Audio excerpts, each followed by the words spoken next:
Hare Krishna, Namaste. Chapter 5, entitled as Karma Sannyasa Yogaṁ. Sloka 1. Arjuna uvāca sannyāsaṁ karmaṇāṁ Kṛṣṇa punar yogaṁ śaṁsasi chreya etayor ekaṁ brūhi su-niścitam. In yesterday's session, we learned how a living entity develops interest towards Atma, the self, and come to a point of self-realization which leads to Atma Sakshatkar, meaning having a vision of self. Then at this stage, he has two options. Option 1 is to continue in the path of Atma and settle down there by enjoying one's own self. Or second path is to get connected to the Paramatma, Super Soul.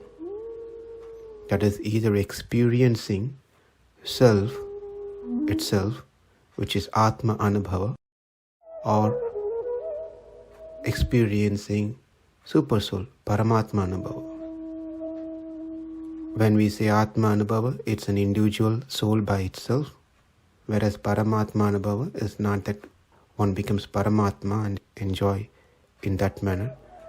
One get connected to Paramatma, the Super Soul. In that way, that connection is the experience that one goes through.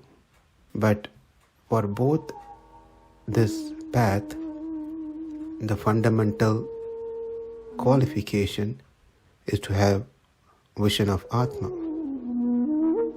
To attain the vision of Atma, the only options are karma, jnana, yoga, the other means. So, the question we have is, when we say karma, jnana, yoga, do we have to practice both or just either one? Do they have to combine together to give the result, or else are they sequential, or do each individually gives the result?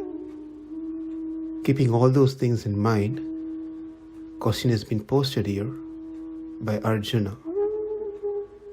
Arjuna uvāca, Arjuna said, sannyāsaṁ, renunciation, karmaṇāṁ, of all activities, Kṛṣṇa, O Kṛṣṇa, one who gives happiness to the earth.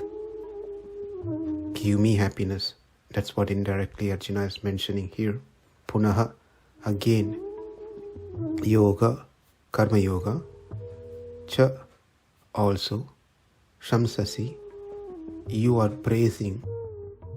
Etayor, between the two, ekaṁ, which one, chreya, is more commendable. Su-niścitam, as determined by you, tat, that, may, to me, brūhi, please tell me.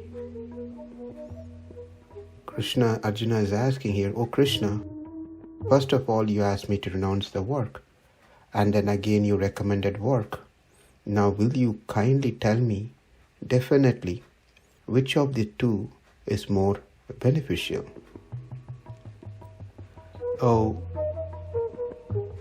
Kṛṣṇa, in the second chapter, it was taught that through karma yoga, one's sins are eradicated and the mind is cleansed. Thereafter, by means of jnana yoga, the vision of the self is attained.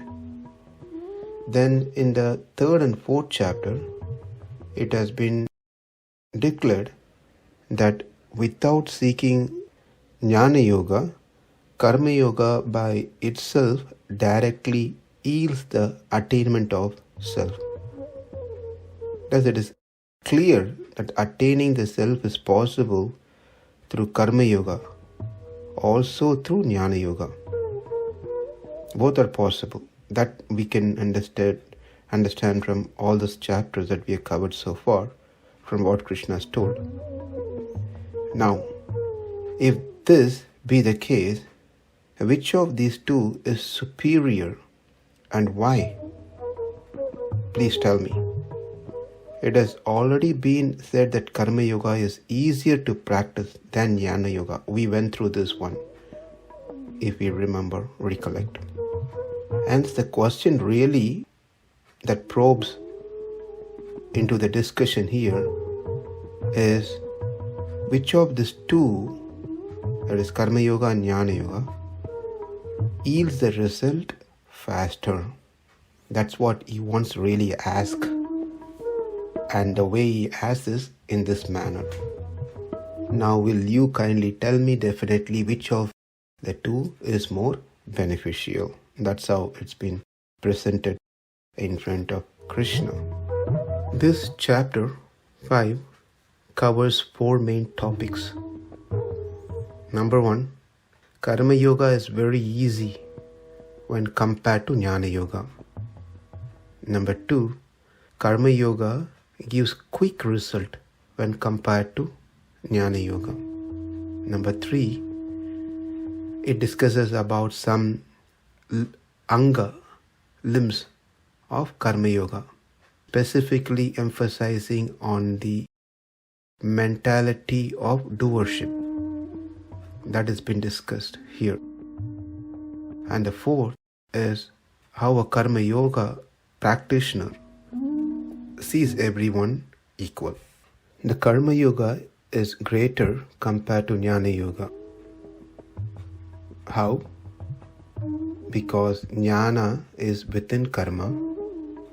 Karma yoga will never slip, whereas jnana yoga has all chances for one to fall down, whereas that's not the case with karma yoga. Another reason is, since we have practiced and we are used to doing karma yoga is easier compared to jnana yoga, which is new to all of us. Karma yoga doesn't depend on jnana yoga. Let's be very clear when we hear this one. Karma yoga doesn't depend on jnana yoga. Doesn't mean that it doesn't depend on jnana. Whereas jnana and jnana yoga are 2 different things we are talking here. Jnana yoga is understood as renunciation. Jnana is understood as knowledge. Certainly one has to have knowledge while doing karma yoga, that we have seen several times by now. Therefore, karma yoga doesn't depend on jnana yoga, whereas jnana yoga expects karma, even just to maintain one's body. In all these terms, when we see that karma yoga is greater than jnana yoga. And most of this is discussed already in chapter 3. But what was not discussed in the previous chapter is discussed in this chapter 5. That is, karma yoga is easier, and more than that reason, what has been emphasized in this chapter is karma yoga gives quick result compared to jnana yoga. This was not discussed earlier.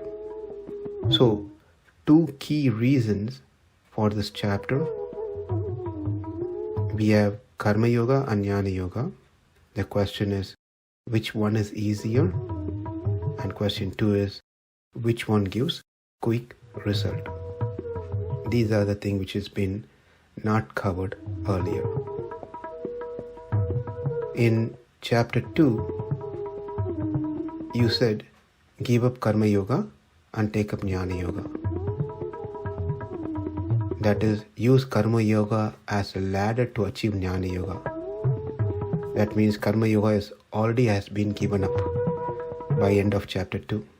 Then in chapter 3 and 4, you, Kṛṣṇa, said no need of jnana yoga.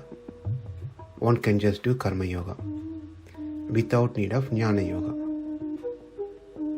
Now I thought we already gave up karma yoga in chapter 2. Then you brought back karma yoga in chapter 3 and 4. And at the end of 4th chapter, you told me to wake up and fight Arjuna. Therefore, simultaneously stressing the importance of both karma yoga and jnana yoga seems quite incompatible to me. I understand both has its own values. But among these two, which one is easier and which one gives quick result? Please just tell me that one which will be more beneficial. I don't want a choice here. It's nice Arjuna expresses he doesn't want a choice here, because when choices are given to us, generally people get confused what to pick. At times it's better we don't have choices, so we are forced to take and do that one thing. We have seen in our life in several occasions. So in this chapter, we will learn how to do action in a way it doesn't entangle us. Because everyone has a fear that when we do certain things, we get entangled to it, or we might get prone to make mistakes. Therefore, many feel that it is better not to do any work, karma sannyas. But here this chapter helps us, guides us through how we can still do the work, but not to get entangled. That is karma sannyas, still the same thing, karma sannyas, but in a right way. Not to give up the karma, not to give up the duty, action itself, but the consciousness, but the mentality that I am the doer. And that mentality is what has to be renounced. That has to be given up. And that's the main theme of this chapter 5, which is elaborated. Chapter 5 has 29 slokas. What we have seen today is the first sloka. Arjuna question between karma yoga and jnana yoga. Which one is easier? Which is quick? Which is more beneficial? And 2nd through 6th sloka, Kṛṣṇa will respond that karma yoga is easier and gives quick result compared to jnana yoga. And from 7th to 16th slokas, performing nishkama karma yoga, how that will free one from bondage. That is free of doership mentality, that I am the doer. That's covered between 7th through 16th sloka. 27 and 28 sloka, an introduction to dhyana yoga, which is going to be the next chapter, is mentioned. And in the last sloka, how liberation by focusing on Supreme, that is the touch of bhakti yoga, which will be elaborated from chapter 7 onwards. That's been mentioned in 29 sloka. Tomorrow we will hear Kṛṣṇa's response to Arjuna's question. Sannyāsaṁ karmaṇāṁ Kṛṣṇa punar yogaṁ śaṁsasi chreya etayor ekaṁ tanme brūhi su-niścitam. Namaste. Hare Kṛṣṇa.